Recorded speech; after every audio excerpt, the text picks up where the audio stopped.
Welcome to exam सहपाठी। आज के इस समसामयिक घटनाओं और सामान्य ज्ञान की अपनी सीरीज 12 में हम लोग करंट अफेयर्स और जीके का रिवीजन कर रहे हैं। आज है 8 फरवरी 2022। ठीक है। तो ये आपकी करंट अफेयर और सामान्य ज्ञान की जो सीरीज है ये सभी एग्जाम्स के लिए इंपॉर्टेंट होगी, क्योंकि करंट अफेयर्स आपके हर एग्जाम में आता है।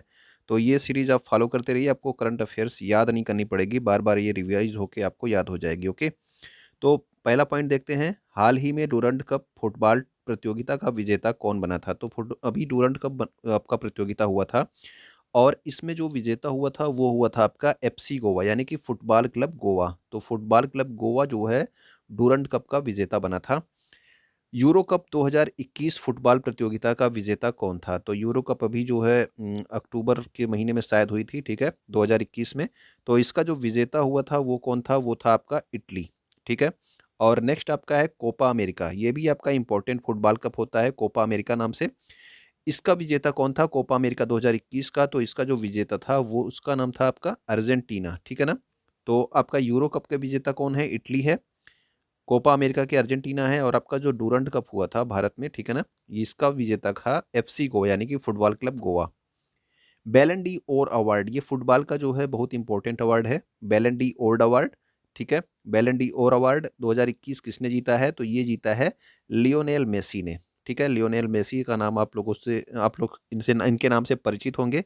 अगर ये आपको पता हो कि ये किस देश से संबंधित है तो आप कमेंट करके बताइएगा। ठीक है ना। अगला है आपका गुरु घासीदास टाइगर रिजर्व किस राज्य में स्थित है। तो गुरु घासीदास टाइगर रिजर्व जो है ये आपका 53rd टाइगर रिजर्व है, यानी कि 53वां टाइगर रिजर्व है। ये आपका नवीनतम टाइगर रिजर्व है। ठीक है ना। और ये अभी जो है हाल ही में टाइगर रिजर्व बना है, तो ये आपका छत्तीसगढ़ राज्य में स्थित है गुरु घासीदास टाइगर रिजर्व। तो लेटेस्ट है, तो आप इसको जरूर याद रखिएगा, किसी न किसी एग्जाम में आपसे पूछ लिया जाएगा। पिंडवानी नृत्य का संबंध किस राज्य से है। तो पिंडवानी नृत्य जो है एक लोक नृत्य है, किस राज्य का, तो छत्तीसगढ़ राज्य का एक लोक नृत्य है आपका पिंडवानी नृत्य। छत्तीसगढ़ के प्रथम मुख्यमंत्री कौन थे जिनका हाल ही में निधन हो गया। तो छत्तीसगढ़ जो है सन 2000 में एक नया राज्य जो है बना था। ठीक है। तो उसमें जो वो नया राज्य बना था, तो उस समय जो पहले जो आपके मुख्यमंत्री बने थे वो थे आपके अजीत जोगी, और इनका अभी हाल ही में 2021 में क्या हो गया, निधन हो गया, इसलिए आप इनको याद रखेंगे। अगला है, भारत की प्रथम ई लोक अदालत कहाँ पर स्थापित की गई। तो ई लोक अदालत की बात हो रही है, तो जो प्रथम ई लोक अदालत थी ये भी आपके छत्तीसगढ़ राज्य में ही स्थापित की गई थी। जूलॉजिकल सर्वे ऑफ इंडिया की प्रथम महिला अध्यक्ष कौन है। तो वर्तमान में आपकी पूछा जा रहा है कि कौन है। तो ये पहली बार महिला अध्यक्ष बनी थी कोई पिछले 100 सालों में। इनका नाम है धृति बनर्जी। ठीक है ना।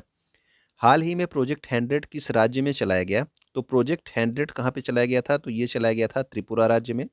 इसके अलावा त्रिपुरा राज्य से संबंधित ये भी आप याद रखना कि देश का पहला बांस से बना क्रिकेट क्रिकेट का बैट और स्टंप, ठीक है ना, यानी कि बांस से जो है बनाया गया क्रिकेट का बैट और स्टंप, ये किस राज्य ने विकसित किया है, तो ये त्रिपुरा राज्य ने विकसित किया है। ओके। नेक्स्ट है हमारा, हाल ही में पीएम ई विद्या योजना के तहत कितने टीवी चैनलों के शुरुआत की घोषणा की गई है। तो पीएम ई विद्या योजना के तहत जो है 200 नए टीवी चैनल्स के शुरुआत की घोषणा की गई है। ठीक है। तो याद रखिएगा, बजट में इसका जो है प्रावधान किया गया है 200 नए टीवी चैनल्स पढ़ाई के लिए। भारत की नवीनतम अमूर्त धरोहर कौन सी है। तो यानी कि आपकी इंटेंजिबल साइट पूछी जा रही है, और ये किसकी साइट्स होती हैं, यूनेस्को की। ठीक है ना। यूनेस्को की साइट्स होती हैं। तो इसमें जो आपकी इंटेंजिबल साइट्स जो शामिल हुई है नवीनतम, वो है आपकी दुर्गा पूजा। और ये कौन है, आपकी 14वां नंबर का है। ठीक है ना। यानी कि वर्तमान में जो है कितनी इंटेंजिबल यानी कि अमूर्त धरोहर शामिल हैं यूनेस्को में, तो 14 अमूर्त धरोहर शामिल हैं। विश्व धरोहर स्थल नवीनतम अगर आपसे पूछ लिया जाए, तो विश्व धरोहर स्थल नवीनतम जो है वो है आपका धौलावीरा। और कितनी विश्व धरोहर स्थल शामिल हो गई हैं यूनेस्को में, तो 40 विश्व धरोहर स्थल और 14 अमूर्त धरोहर। ठीक है ना। तो ये भी आप याद रखना।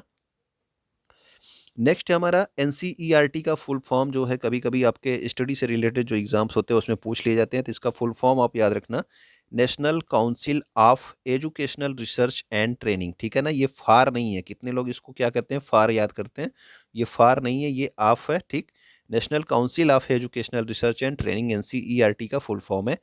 एनसीईआरटी की स्थापना कब हुई थी, तो इसकी स्थापना हुई थी 1961 में। और कहाँ पे इसकी स्थापना हुई ना, इसकी स्थापना हुई थी दिल्ली में, इसका मुख्यालय है। ठीक है। यूजीसी का नया अध्यक्ष किसको बनाया गया है, तो यूजीसी के अध्यक्ष अभी कल जो है नियुक्त किए गए थे कौन, एम जगदीश कुमार। ठीक, तो एम जगदीश कुमार जो हैं ये पहले जेएनयू के अध्यक्ष थे, मतलब जेएनयू के कुलपति थे, लेकिन अब इनको जो है यूजीसी का अध्यक्ष बना दिया गया है। ओके, तो एम जगदीश कुमार याद रखिएगा, ये यूजीसी के आपके नए जो है अध्यक्ष बनाए गए हैं। कल आपको बताया गया था कि यूजीसी की स्थापना कब हुई थी, तो अगर आपको याद हो तो आप बताएंगे कि यूजीसी की स्थापना कब की गई थी। ठीक है, यानी कि जब उसका एक्ट आया था तभी वो स्थापित हुआ था, ये आपको बताना है। भारत में नए मुख्य आर्थिक सलाहकार कौन है, तो नए मुख्य आर्थिक सलाहकार ये काफी इंपॉर्टेंट पद है, ये भी आप याद रखेंगे, अनंत वी नागेश्वरन, इनको जो है भारत का नया मुख्य आर्थिक सलाहकार बनाया गया है। शिक्षा का अधिकार अधिनियम 2009 कब से लागू हुआ, तो शिक्षा का अधिकार अधिनियम कब आया था, तो आप सब ये जानते हो कि आरटीई एक्ट कब आया था, तो ये आया था 2009 में। ठीक है ना, यानी कि 2009 में ये आरटीई एक्ट आया था। और ये लागू कब से हुआ अगर आपसे पूछ लिया जाए तो 1 अप्रैल 2010 से इसको लागू किया गया। ठीक है, तो आरटीई एक्ट 2009 में आया था और ये लागू हुआ 1 अप्रैल 2010 से। तो यहाँ पे आपसे लागू पूछा गया है। शिक्षा किस सूची का विषय है अगर आपसे पूछ लिया जाए तो शिक्षा जो है ये समवर्ती सूची का विषय है, यानी कि इस पे केंद्र और राज्य दोनों जो है नियम बना सकते हैं। ठीक है ना, शिक्षा के अधिकार को मौलिक अधिकार किस संविधान संशोधन के द्वारा बनाया गया, तो कौन सा वो संविधान संशोधन था जिसके द्वारा शिक्षा का अधिकार मौलिक अधिकार बना, तो वो 86वां संविधान संशोधन 2002 है।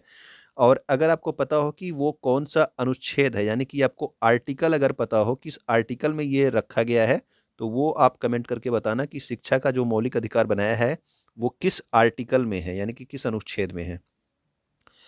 धानु यात्रा त्योहार किस राज्य में मनाया जाता है, तो धानु यात्रा त्योहार किस राज्य में मनाया जाता है, तो ये राज्य का नाम है ओडिशा।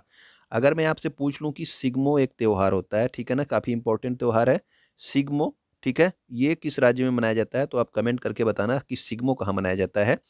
धानु यात्रा ओडिशा में। ब्लैक पेगोडा आप सब जानते हो किसको कहा जाता है, तो ब्लैक पेगोडा किसको कहते हैं, ये बोलते हैं हम लोग रथ मंदिर को, रथ मंदिर नहीं, कोणार्क के सूर्य मंदिर को। ठीक है, रथ मंदिर को क्या बोला जाता है, तो रथ मंदिर को बोला जाता है सप्त पैगोडा। ठीक है, तो ब्लैक पैगोडा क्या है, ब्लैक पैगोडा है आपका कोणार्क का सूर्य मंदिर, कहाँ पे, उड़ीसा में। और सप्त पैगोडा क्या है, सप्त पैगोडा आपका रथ मंदिर, इसी को ये कहाँ पे स्थित है, महाबलीपुरम।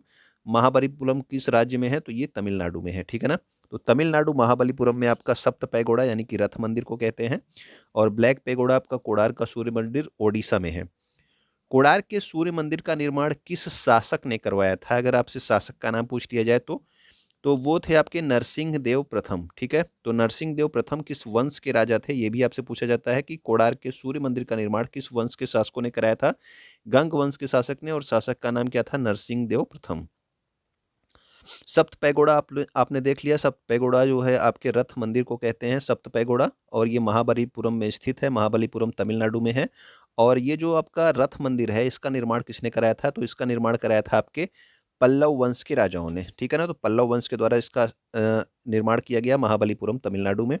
हाथी गुम्फा अभिलेख का संबंध किससे है, तो ये आपका खारवेल से संबंधित है। ठीक है ना, खारवेल जो है कहाँ के राजा थे, तो ये थे आपके कलिंग के राजा। तो कलिंग का मतलब हो गया आपका, कलिंग किसको कहते थे, तो कलिंग बोलते थे ओडिशा को। ठीक है ना, ओडिशा को कलिंग बोला जाता था पहले। ठीक, तो ये आपका हाथी गुम्फा अभिलेख का संबंध किससे है, खारवेल से है। लता मंगेशकर जी को भारत रत्न कब दिया गया था, तो लता मंगेशकर का अभी हाल ही में देहांत हो गया, आप सबको पता है। तो इनसे संबंधित अब क्वेश्चंस आपसे बन सकते हैं, तो इनका जो सबसे बड़ा क्वेश्चन बनता है वो आपका भारत रत्न से संबंधित है। तो लता मंगेशकर जी को भारत रत्न 2001 ईस्वी में दिया गया था। दिल्ली खेल विश्वविद्यालय की प्रथम महिला कुलपति कौन है, तो प्रथम महिला कुलपति कह लो या फिर प्रथम कुलपति भी कह लोगे, तब भी आपकी यही जो पहली बार जो कुलपति बनी है दिल्ली खेल विश्वविद्यालय की, वो आपकी कर्णम मल्लेश्वरी हैं। और कर्णम मल्लेश्वरी किस खेल से संबंधित हैं, ये आपकी एथलीट हैं, ये आपके भारोत्तोलन से संबंधित हैं। ठीक है, भारोत्तोलन मतलब जो वेट लिफ्टिंग करती हैं, भार उठाती हैं, ठीक है, उनसे संबंधित हैं। सर्वोच्च न्यायालय में वर्तमान में कितनी महिला न्यायाधीश हैं, वर्तमान मतलब आपका 2022 की बात हो रही है, आपके फरवरी में अभी तक। ठीक है, आगे भी आगे और बढ़ सकती हैं या फिर घट भी सकती हैं। तो वर्तमान में आपकी 4 महिला न्यायाधीश इस समय जो है सर्वोच्च न्यायालय में हैं। मुख्य न्यायाधीश की बात नहीं हो रही, केवल न्यायाधीश बोला जा रहा है। और अगर आपसे पूछ लिया जाए कि राष्ट्रीय महिला आयोग की प्रथम अध्यक्ष, तो प्रथम अध्यक्ष जयंती पटनायक। ठीक, प्रथम अध्यक्ष जयंती पटनायक। और वर्तमान अध्यक्ष कौन है वो आप कमेंट करके बताएंगे कि राष्ट्रीय महिला आयोग की वर्तमान अध्यक्ष कौन है। प्रथम अध्यक्ष कौन है? जयंती पटनायक। स्टैचू ऑफ इक्वलिटी का संबंध किससे है?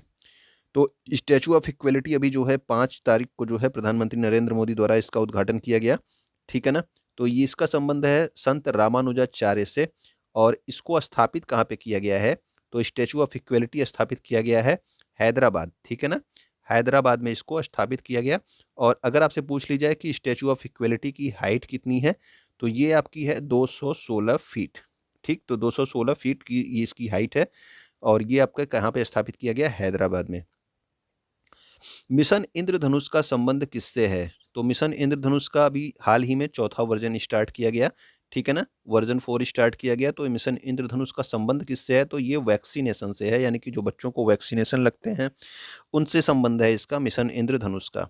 मिशन इंद्रधनुष की शुरुआत अगर आपसे पूछ ली जाए कब हुई, तो मिशन इंद्रधनुष की शुरुआत जो हुई थी ये 25 सितंबर 2014 से हुई है, ठीक है ना। यानी कि जब आपका ये एनडीए की गवर्नमेंट आई थी उसके बाद से आपकी ये स्टार्ट हुई थी। अगला है हमारा, आयुष्मान भारत योजना का प्रारंभ कहाँ से हुआ था? आयुष्मान भारत योजना, ठीक है। आयुष्मान भारत भारत योजना आपकी इंपॉर्टेंट योजना है। इसमें जो है 5 लाख रुपए तक आपका इलाज का खर्चा जो है दिया जाता है। ये प्रारंभ कहाँ से हुआ था? तो इसकी प्रारंभ की गई थी रांची झारखंड से। और ये कब स्टार्ट हुआ? तो 2018 में स्टार्ट हुआ था, 23 सितंबर 2018 को, ठीक है ना। कभी कभी आपसे एग्जाम में योजनाओं के डायरेक्ट आपसे पूछ लिए जाते हैं कि कब ये योजना स्टार्ट हुई थी। तो 23 सितंबर 2018 को आयुष्मान भारत योजना स्टार्ट हुई थी। और अगर आपसे पूछ लिया जाए कि पीएम आत्मनिर्भर स्वस्थ भारत योजना का प्रारंभ कहाँ से हुआ, तो इसका प्रारंभ हुआ है आपके वाराणसी से, ठीक है ना। तो वाराणसी से इसका जो है हुआ है। और ये किस सन में स्टार्ट हुआ है? तो 2021 में इसका जो है उद्घाटन किया गया था, ठीक है। भारत में हॉकी का सबसे बड़ा स्टेडियम कहाँ पे बनाया जा रहा है? तो जो हॉकी का सबसे बड़ा स्टेडियम बन रहा है वो बन रहा है आपके राउरकेला। राउरकेला कहाँ पे? ओडिशा राज्य में। और इस स्टेडियम का नाम क्या है? बिरसा मुंडा हॉकी स्टेडियम, ठीक है। तो बिरसा मुंडा हॉकी स्टेडियम बिरसा मुंडा के नाम पे बनाया जा रहा है। इसके अलावा बिरसा मुंडा से संबंधित एक और तथ्य है कि बिरसा मुंडा के जन्म दिवस पर किस तारीख को जनजातीय गौरव दिवस मनाए जाने की घोषणा की गई। और इसको भी आप याद रखना कि 2021 में ये पहली बार घोषणा की गई, यानी कि 2021 में ये पहली बार मनाया गया जनजातीय गौरव दिवस। कब मनाया जाता है? ये 15 नवंबर से। तो ये जो नए पहली बार स्टार्ट होते हैं इनको तो आप जरूर याद रखा कीजिए, ठीक है। तो 2021 में आपका ये स्टार्ट किया गया 15 नवंबर को। इसके अलावा आप 7 अगस्त को 2021 में स्टार्ट किया गया था क्या? तो स्टार्ट किया गया था आपका भाला फेंक दिवस, ठीक है ना। नेक्स्ट है हमारा जयपुर के परकोटे को यूनेस्को विश्व विरासत में कब शामिल किया गया? तो जो है यूनेस्को विश्व विरासत में भारत के 2 शहर शामिल हैं, ठीक है। 2 शहर शामिल हैं, एक तो आपका जयपुर, दूसरा आपका अहमदाबाद, ठीक है ना। तो 2 शहर शामिल हैं विश्व विरासत में आपके यूनेस्को की, भारत के 2 शहर। तो इसको जो है 2019 में जो है शामिल किया गया जयपुर को। अहमदाबाद को कब किया गया था? तो अहमदाबाद को 2017 में शामिल किया गया था। नेक्स्ट है हमारा कुछ महत्वपूर्ण संस्थान है जो आपके एग्जाम में पूछ लिए जाते हैं। राष्ट्रीय डेयरी अनुसंधान से संस्थान जो है कहाँ पे है? तो डेयरी अनुसंधान संस्थान का संबंध आपका करनाल हरियाणा से है। ये कई बार पूछा गया है, ठीक है। डेयरी अनुसंधान संस्थान। और अगर मैं आपसे पूछ लूँ कि राष्ट्रीय दुग्ध दिवस कब मनाया जाता है, ठीक, तो आप लोग कमेंट करके बताना कि राष्ट्रीय दुग्ध दिवस और आपका विश्व दुग्ध दिवस, ठीक है, दोनों आप बताएंगे ये कब मनाया जाता है। ओके। अगला है हमारा सेंट्रल ड्रग रिसर्च इंस्टीट्यूट। तो इसका संबंध उत्तर प्रदेश से है। तो याद रखना कि सेंट्रल ड्रग रिसर्च इंस्टीट्यूट का जो कहाँ पे ये स्थापित है? तो ये आपके लखनऊ में है। ओके। केंद्रीय शुष्क क्षेत्र अनुसंधान संस्थान का मुख्यालय कहाँ है? तो केंद्रीय शुष्क क्षेत्र अनुसंधान संस्थान का मुख्यालय है आपके जोधपुर में, ठीक है। नीरी जो है ये आपका पर्यावरण से संबंधित है। तो नीरी का मुख्यालय कहाँ पे स्थित है? तो नीरी का मुख्यालय है आपके नागपुर महाराष्ट्र में। ओके। अब 8 फरवरी के 2-3 आपके महत्वपूर्ण करंट अफेयर्स हैं, इसको आप आज जल्दी से देख लेंगे। किस राज्य सरकार ने ओपन एयर कक्षा कार्यक्रम परय शिक्षालय शुरू किया है? ठीक है, तो परय शिक्षालय नाम से ओपन एयर कक्षा कार्यक्रम स्टार्ट किया गया है पश्चिम बंगाल की सरकार के द्वारा। एनसीईआरटी का नया निदेशक किसको बनाया गया है? तो एनसीईआरटी के जो नए निदेशक बनाए गए हैं वो हैं दिनेश प्रसाद सकलानी, ठीक है। तो नए निदेशक एनसीईआरटी के दिनेश प्रसाद सकलानी को नियुक्त किया गया। जेएनयू के की प्रथम महिला कुलपति किसको बनाया गया? तो अभी आपको बताया गया कि एम जगदीश कुमार, ठीक है ना, एम जगदीश कुमार को यूजीसी का अध्यक्ष बना दिया गया। वो पहले क्या थे, जेएनयू के कुलपति थे, ठीक है। उसके बाद जो है अब जेएनयू के कुलपति किसको बनाया गया, तो पहली बार एक महिला कुलपति बनाई गई हैं, शांतिश्री धूलिपूड़ी, ठीक है। तो इनका नाम है शांतिश्री धूलिपूड़ी। तो ये जेएनयू की नई आपकी प्रथम महिला कुलपति बना दी गई हैं, ठीक है। तो उम्मीद करता हूँ कि आपको चीज़ें पसंद आई होंगी। अगर पसंद आई हो तो आप कमेंट करके ज़रूर बता दिया कीजिए, ठीक है। कमेंट आप लोग नहीं करते हैं। वीडियो को आप शेयर कर दीजिएगा, वीडियो आप लाइक कर सकते हैं, ठीक है। वीडियो अगर आप यहाँ तक देख रहे हैं तो आपको बहुत बहुत धन्यवाद।